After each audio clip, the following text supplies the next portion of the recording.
Ô, Juliana Rosa, o que a gente pode falar pelas costas aí desse novo arcabouço fiscal que foi aprovado?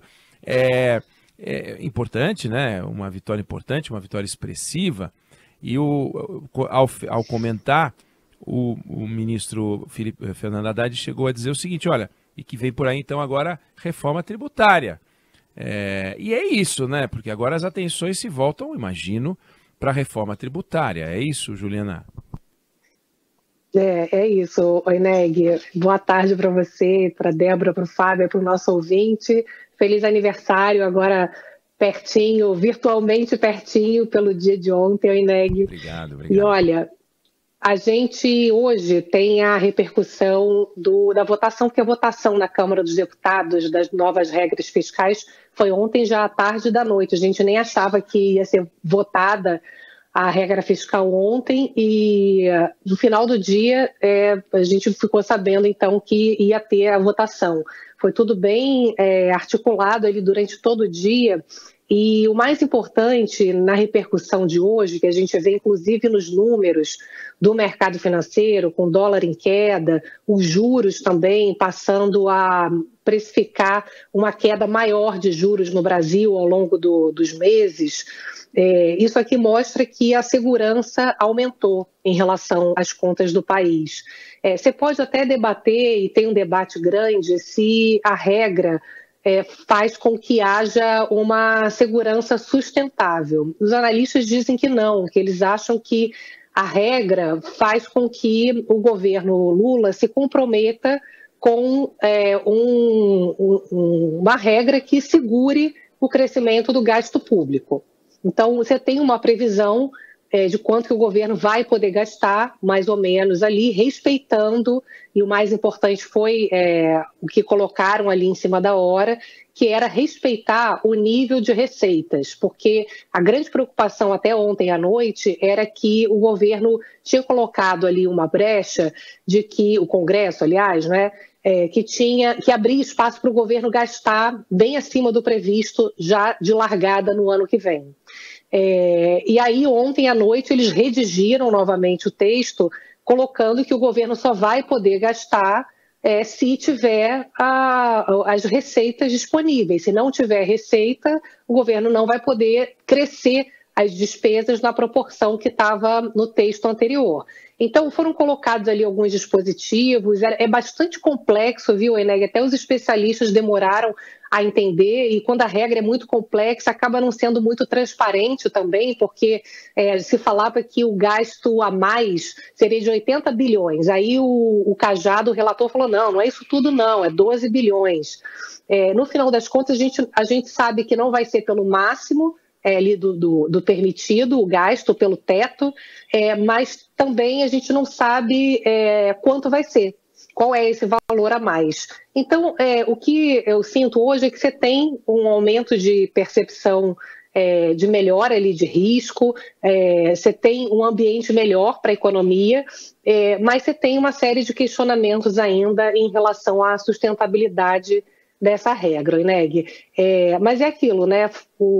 Foi o possível e acho que o sentimento hoje é que ter uma regra, seja ela qual for, mesmo que não seja ideal, segurando o crescimento de despesa, já é melhor do que a preocupação que havia no começo do governo Lula, principalmente com discursos mais acalorados de que podia gastar muito mais sem essa preocupação fiscal.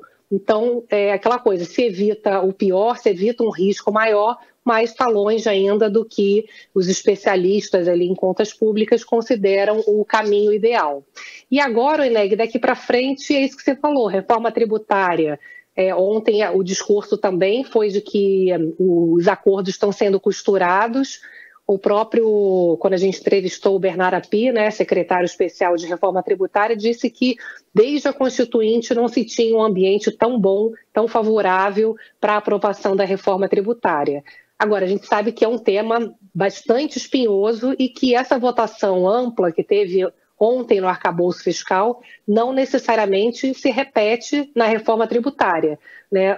Os cálculos mostram que vai ser a cada dia sua agonia, a cada votação tem que ver quem está contra, quem está a favor. A base do governo não está ainda sólida a ponto de dizer que agora, a partir de agora, todas as pautas vão ter uma votação unânime praticamente, né, Oineg? Pois é, de fato, uma coisa é você aprovar um projeto que trata, como eu chamei, da fundação de um terreno, né?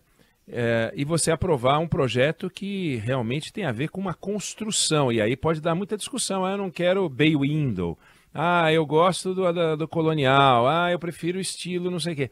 E aí eu acho que a briga é diferente, mesmo entre aqueles que hoje se uniram para aprovar o novo arcabouço, tem gente que não concorda em relação ao que fazer com os tributos. Então, imagino que o governo não pode festejar esse placar como um placar possível na reforma tributária. Vai ter que fazer o que você falou, né? Partir do zero e a cada ponto construir.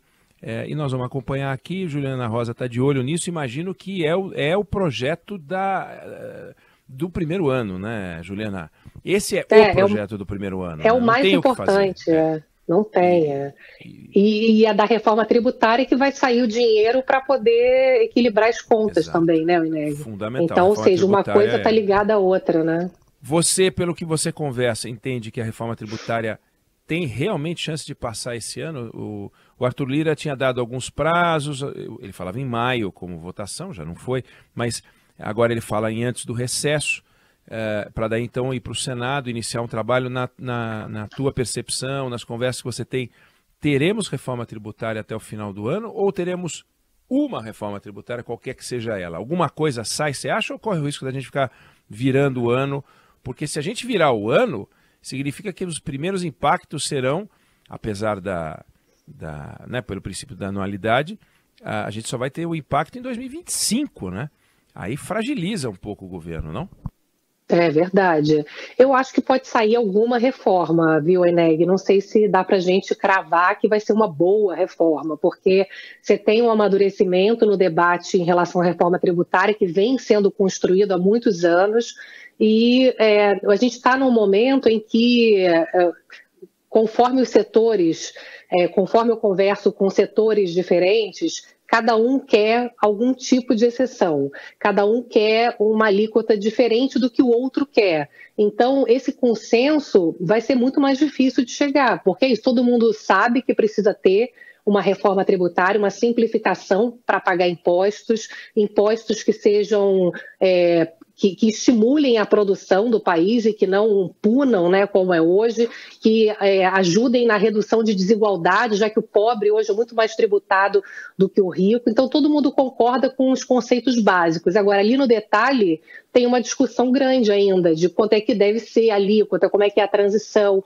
Agora, eu acho, né, assim, ontem teve uma reunião grande ali, que envolveu todo mundo ali do Congresso, né, o Arthur Lira, o Rodrigo Pacheco, o Fernando Haddad, e um monte de empresários de vários setores, do varejo, estava o presidente da Febraban, dos bancos, e ali o discurso que saiu foi um discurso alinhado a um esforço que o governo conta com o setor produtivo também para poder impulsionar essa pauta, porque justamente eles sabem que não é fácil, né?